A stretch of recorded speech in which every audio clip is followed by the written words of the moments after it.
नमस्ते। मेरा नाम है शिल्पा भारपटे और आज का मेरा वीडियो है राजयोग मेडिटेशन कोर्स डे 7 पार्ट 2 और ये इस सीरीज़ का सबसे आखिरी वीडियो है। आज हम जानेंगे कि हमारा जीवन कमल पुष्प समान कैसे हो सकता है और राजयोग की विधि और आधार और उसके नियम क्या है। तो हमारे समाज का वातावरण दिन ब दिन बिगड़ता जा रहा है। घर में भी छोटी छोटी कारणों की वजह से घर का भी वातावरण बिगड़ जाता है। अगर हमें समाज का और घर का वातावरण सुधारना है तो इसके लिए दिव्य ज्ञान और राजयोग का आधार हमें लेना होगा। ब्रह्म कुमार जो होते हैं वो राजयोग सेंटर पर आने के लिए आमंत्रित करते हैं। आपको वहाँ पे राजयोग का 7 डेज का कोर्स कराया जाता है और राजयोग सिखाया जाता है। राजयोग से व्यक्ति के सभी दुर्गुण समाप्त हो जाते हैं और उसमें सद्गुणों की धारणा होने लगती है। राजयोगी जो होता है वो इस संसार में कमल पुष्प समान होता है। राजयोगी जो होता है वो इस संसार में ट्रस्टी होकर रहता है।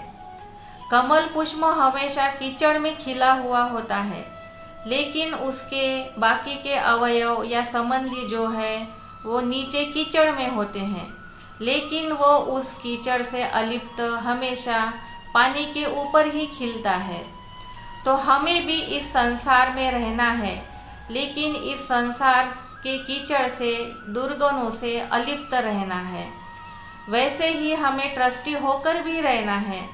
मतलब ये समझना है कि ये घर द्वार, व्यापार या नौकरी जो कुछ भी है ये हमें परमात्मा ने दिया हुआ है और इसे मैं नहीं, वह स्वयं चला रहा है।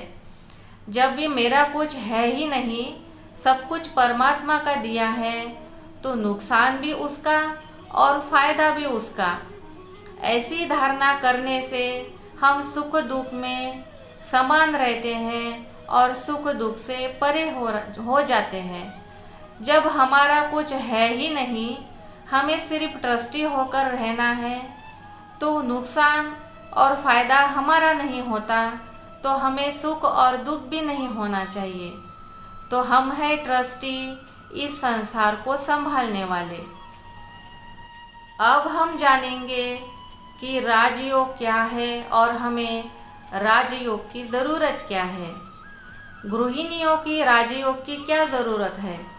घर में सुख शांति स्थापित करने के लिए गृहिणियों को राजयोग की ज़रूरत है।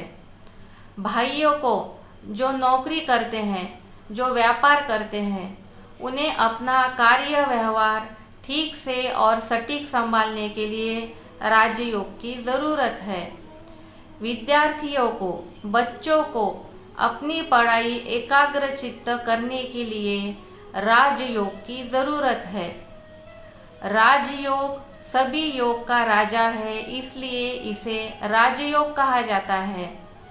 और योग का मतलब होता है जुड़ना। तो अब हमें परमात्मा के साथ जुड़ना है।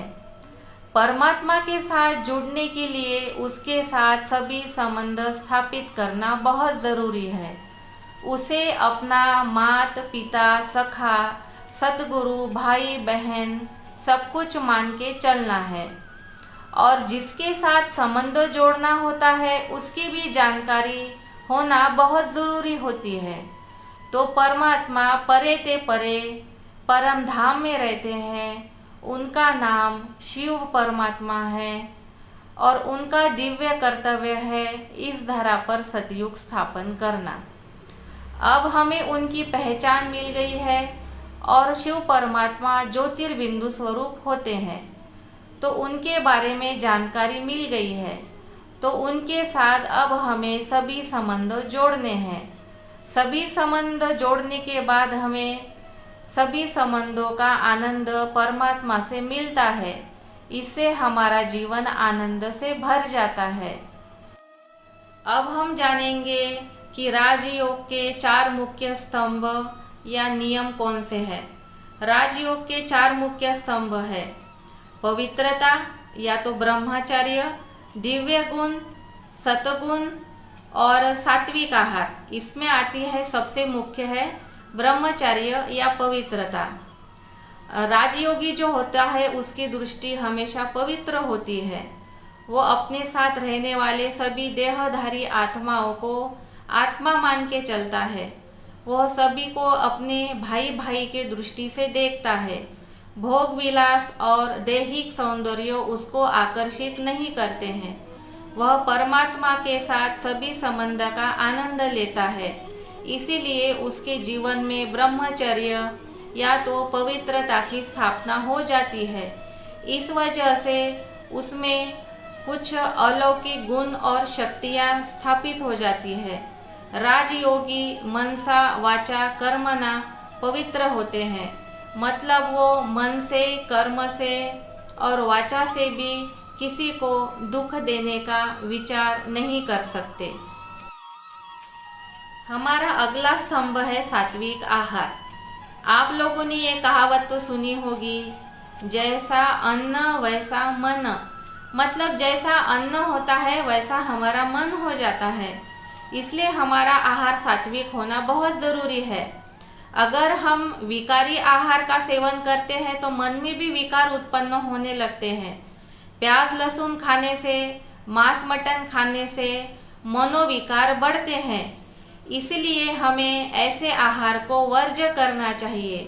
राजयोगी जो होता है वो तामसिक आहार नहीं करता है और सिर्फ सात्विक भोजन ही स्वीकार करता है। हमारा अगला महत्वपूर्ण और तीसरा स्तंभ है सत्संग। सत्संग मतलब हमेशा अच्छे संग में रहना। राजयोगी हमेशा परमात्मा के संग में रहते हैं। किसी भी देहधारी विकारी मनुष्य को वो याद नहीं करते। राजयोगी हमेशा अच्छे गुणों को धारण करके अच्छे लोगों के संग में रहते हैं, इसलिए परमात्मा के गुण उनमें आ जाते हैं। राजयोगी किसी भी देहधारी विकारी मनुष्य को याद नहीं करते हैं, हमेशा अच्छा संग करते हैं और अच्छे लोगों के साथ रहते हैं। चौथा स्तंभ है दिव्य गुण। एक राजयोगी हमेशा परमात्मा के संग रहते हैं, इसलिए उनमें दिव्य गुणों की धारणा हो जाती है।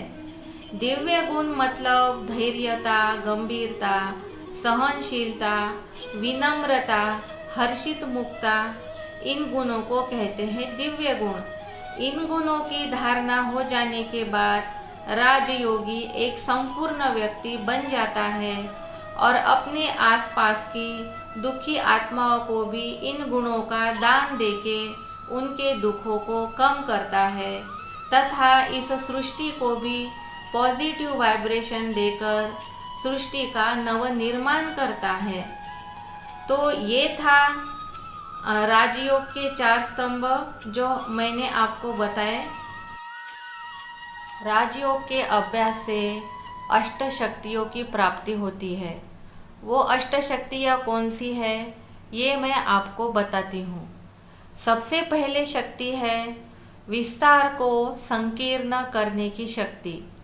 जैसे कछुआ होता है, उसे जितनी कार्य करने की ज़रूरत होती है वो अपनी इंद्रियों को उतना ही उपयोग करता है और उसके बाद अपनी इंद्रियां समेट लेता है। हमें भी अपने इंद्रियां अपना कार्य करने के लिए ही उपयोगी लानी है और जब हमारा कार्य समाप्त हो जाए तो अपने इंद्रियों को हमें समेट लेना है, ना कि इन इंद्रियों के पीछे दिन भर दौड़ते रहना है।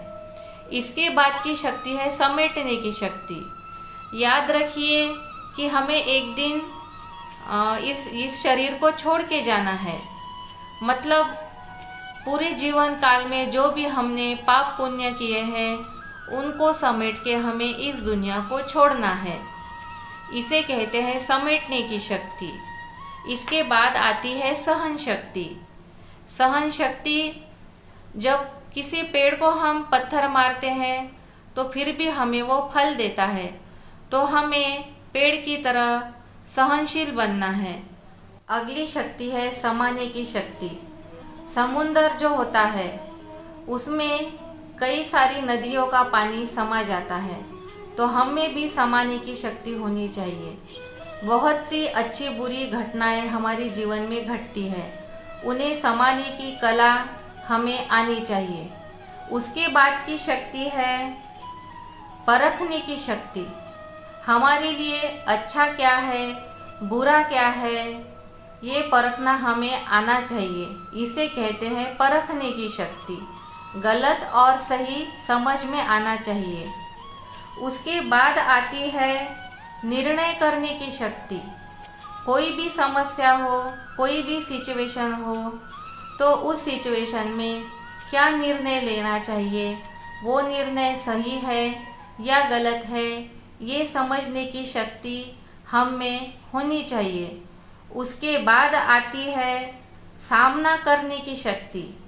जीवन की कठिनाइयों को सामना करने की शक्ति हम में होनी चाहिए। याद रखिए, जीवन का अंतिम सत्य है मृत्यु। उसका भी सामना करने की शक्ति हम में होनी चाहिए। उसके बाद आती है सहयोग की शक्ति, या तो सीधी भाषा में किसी को मदद करने की शक्ति। सहयोग या तो मदद से बड़ी भी समस्या पार हो जाती है, इसलिए हमारे जीवन में सहयोग की शक्ति होना बहुत ज़रूरी है। तो ये थी वो अष्ट शक्तियाँ जो राजयोग के अभ्यास से हमारे जीवन में आ जाती है। तो ये था मेरा राजयोग कोर्स डे 7 सबसे लास्ट चैप्टर। अभी रात के 12 बज रहे हैं और मैं अपना वीडियो शूट कर रही हूँ। दिन के समय इसलिए शूट नहीं करती क्योंकि दिन में बहुत डिस्टर्बेंस आ जाते हैं। कोई भाजी वाला सामने से गुजर जाता है तो उसकी आवाज़ शूटिंग में आ जाती है, या बराबर कोई एंड टाइम पे सामने का दरवाज़ा बजाता है, तो दिन में बहुत सारे डिस्टर्बेंस होते हैं। इसलिए मैं ज़्यादातर वीडियो रात में ही शूट करती हूँ। और 7 से 8 मिनट का वीडियो शूट करने के लिए कम से कम 1.5 घंटा लगता है, क्योंकि जिस टॉपिक को हमें बोलना है उसको पहले रिवाइज करना पड़ता है, फिर उसको बोलने की प्रैक्टिस करनी पड़ती है, और उसके बाद फाइनल शूटिंग होता है।